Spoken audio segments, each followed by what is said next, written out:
Good morning, Mr. Romany Rye. Sorry about the last video of my Uncle Fred. Some people said they can't hear it. I'm going to try a different method now of putting it up again. Not that same video, but the next two installments of that video. As I said, I've learnt a lot. I want to take you back now, this morning. So I had a bit of a rough night last night. But I want to take you back now to when Tommy Ware said to me about no partners.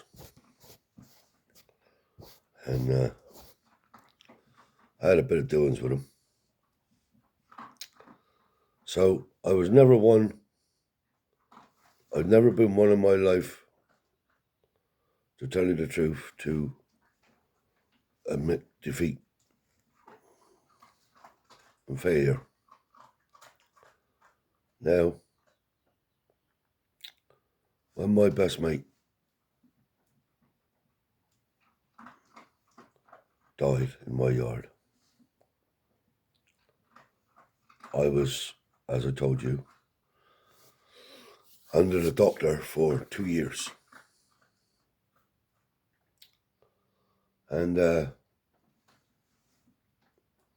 they tell you all sorts of things. But I have a mechanism in me now, today, stemming from that time, that I can switch things off in my brain. And some people might think that you're running away from problems or whatever it is, but you're not. But I want to take you back, and it's relevant to this because at the time of rejection, you don't know what to do. You're full of despair. And things seem to have happened to me for a reason. And as I said, the good Lord has sailed me through and been behind my back. So I had resilience. So when they rejected me, it almost as if it was like meant to be, because what did I do? And I'm telling you the truth here. I'll straight me Porro's dead, here's the truth. I didn't have a vehicle other than a little pickup that my father bought. You remember me telling you. So I thought I got to do something.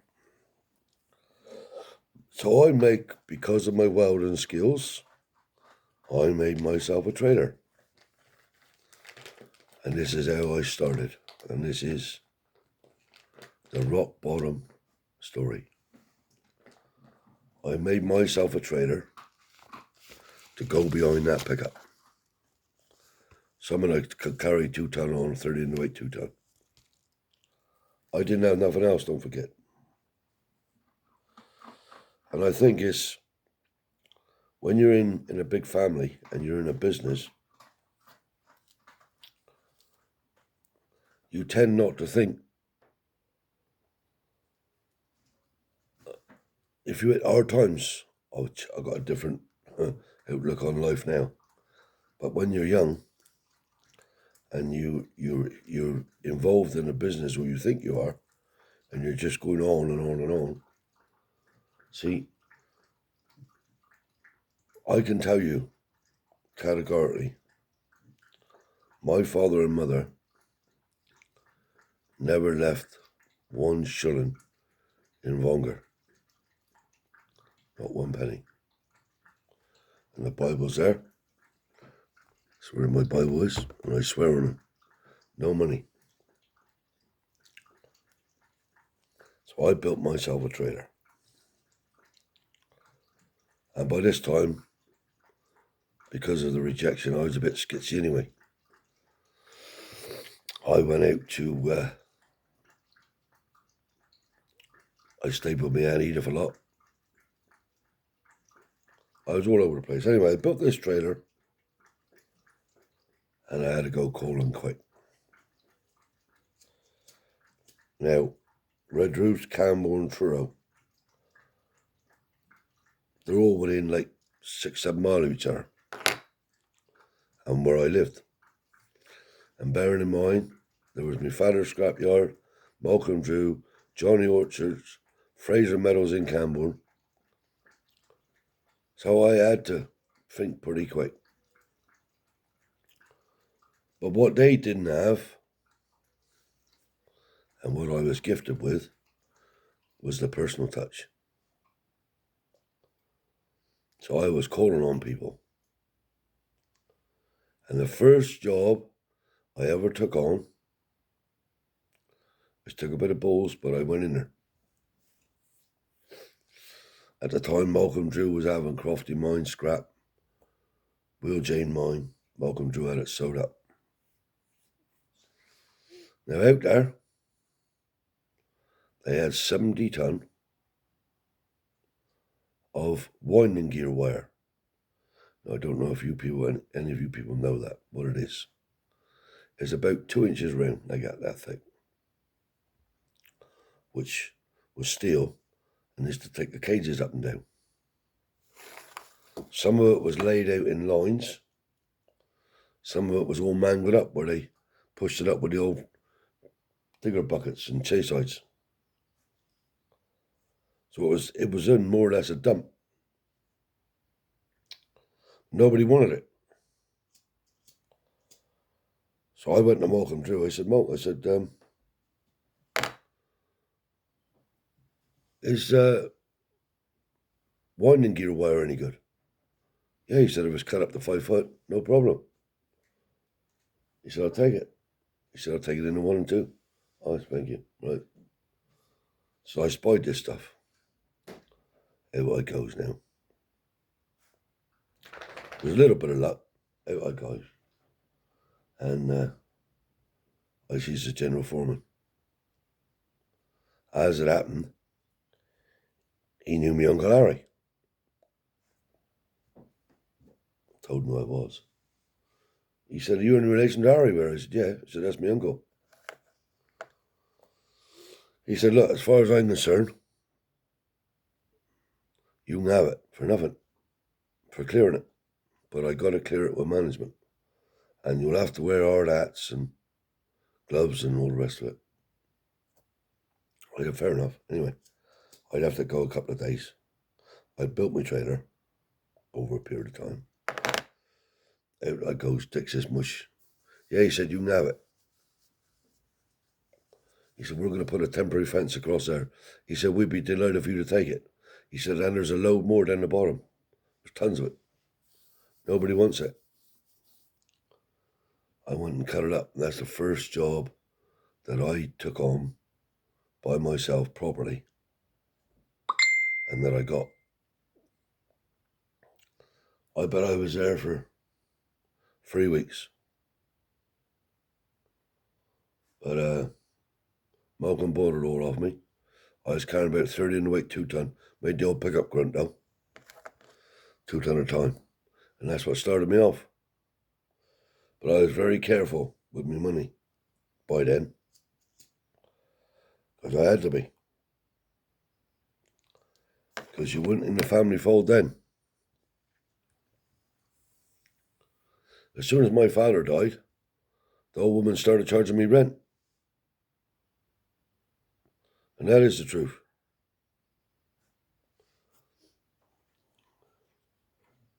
Anyway, I got on my feet. And I was doing all right. And I used my old grandfather's tactics. But I had the personal touch because I was going everywhere.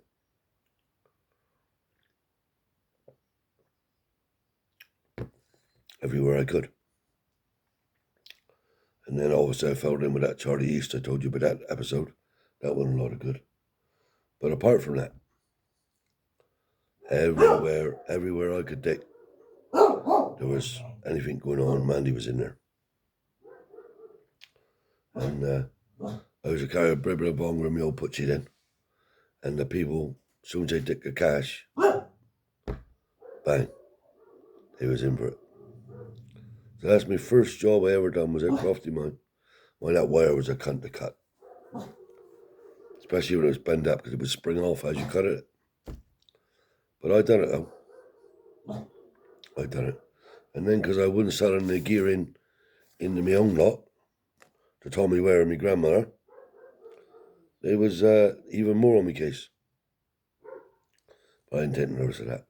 I soon learnt, although I carried the anguish of this for years and years, but I soon learnt I had to look after myself. And then on this day, there was a sale come up. To be fair to me Uncle Harry, he had words with him, but it wasn't enough.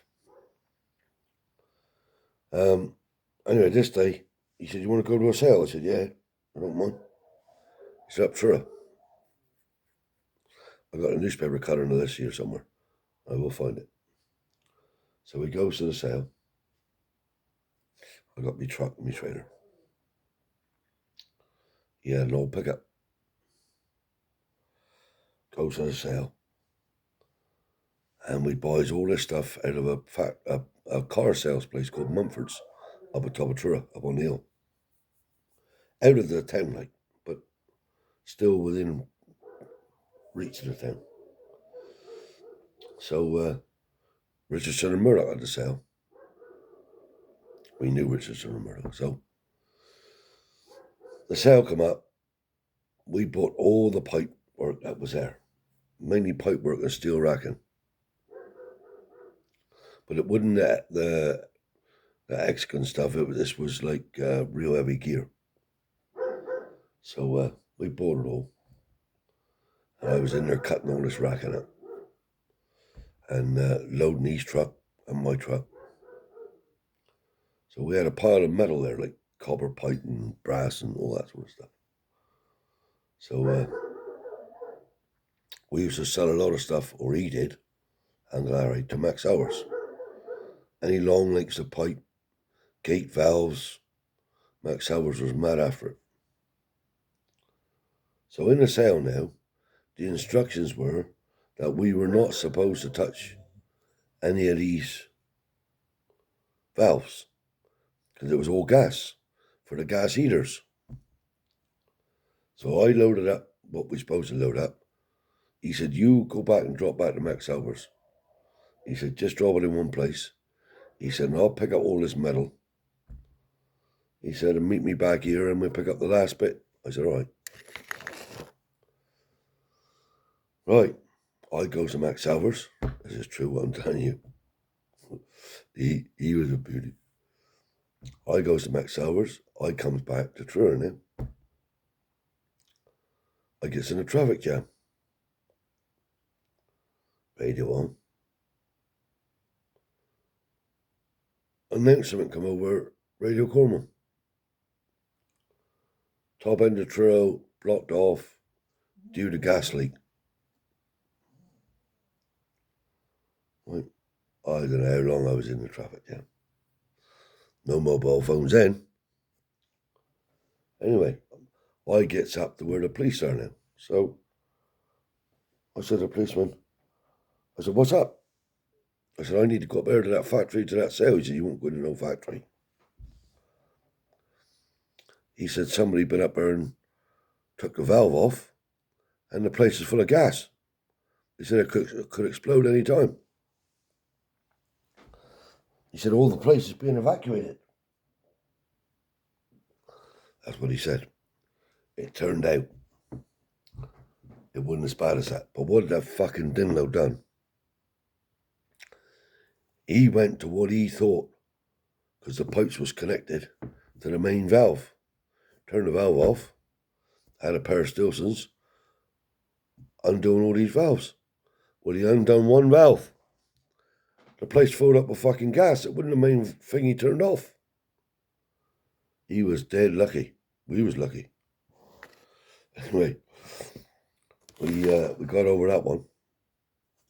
And me and Eve then went on to do a lot together, tell you the truth. And we bought our first lorry. And our first lorry was a Frepney bit BMC. He was immaculate, though. He was like brand fire and fucking new. He come out of a place up Newquay and furniture removals. Beautiful little lorry. We went fucking miles in that lorry. Because obviously we knew about the export trade then. And we was in partners for quite a while. But that's the first lorry we had. But the old woman was right with that, see, because it was me and Harry together, me and Uncle Harry. She didn't mind it.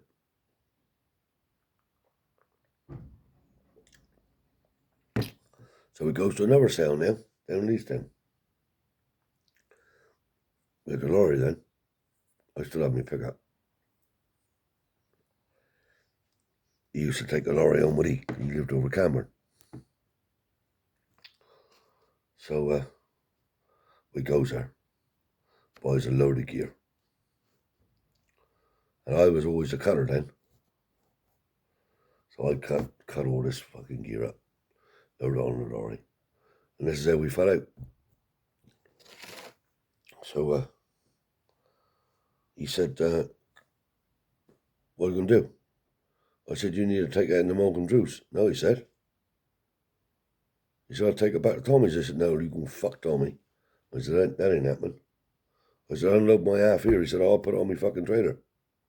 And that's how we fell out. We got friendly again. But no, I wouldn't fucking sell nothing to him. Yeah. But that's a little story there for this morning. That, as I said, I'm sorry about Uncle Fred's video. But the truth is how I actually started completely off on my own. And that's what I was saying. It's like fate, because I learnt to weld it. My father told me to go and get me trade. It was like he knew. It's like he knew it was going to not be right. And that's strange. So I could make me trailer, and that's what I done. I made the trailer, and to tell you the truth, Uncle Tony put all the wood in for me. He was a chippy.